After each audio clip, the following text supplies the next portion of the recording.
Ito na po yung tinatawag nilang causeway from Saudi to Bahrain. Nasa gitna po ng dagat yung kalsada. Saan ka pa?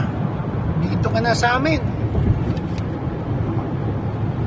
Shoutout pala sa mga Balas Nedam dyan. Yung 1990s, yung 90s yung gumawa nito. Isa yung father ko gumawa nito. Ikinararangal kita. Isa kayong henyo. Gumawa kayo ng tulay sa gitna ng dagat. Balas Nedam Group dyan, mga 90s yung mga tatay nyong buhay pa yan, shoutout naman sa gumawa nito. Ayan na. Ganda, no? Ayan. At saka pala, sinasabi ko, pupunta ka ng Bahrain, hindi mag-good time. Magtatrabaho pa rin ako doon. Nandoon yung rig namin, for dry dock. Ayan na, ayan. Galing, no?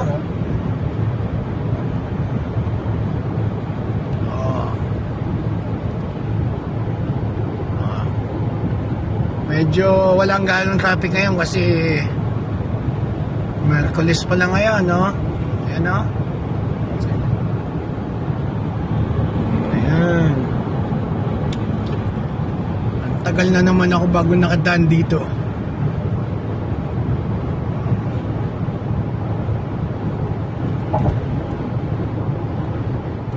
Ayan na sila, ayan, no? Ayan, pataas doon. Medyo mahaba to, mahaba.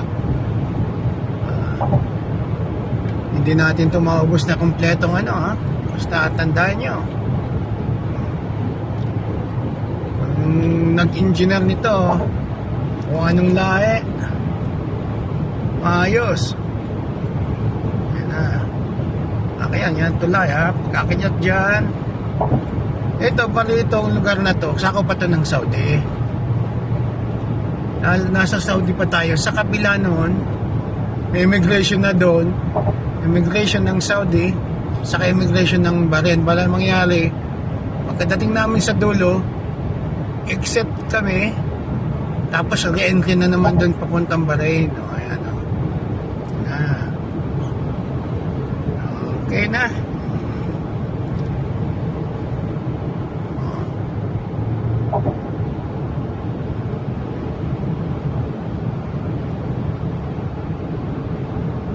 Minsan ka lang dumaan dito, samantalahin na.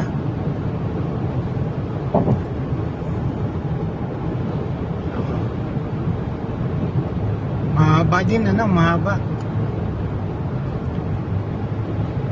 Kita mo yung mga sako na yan, mga sakong dala-dala nitong truck na to. Ayan, ginagamit yan pag magdi-drilling. Ayan, ayan ang pan-drilling na sako. Ayan, ayan doon. Kita nyo yung tower doon, medyo malayo. Kikita mo yung tower na yan. Yun Bahrain na yan, yung isla na yan, Bahrain na yan, Bahrain.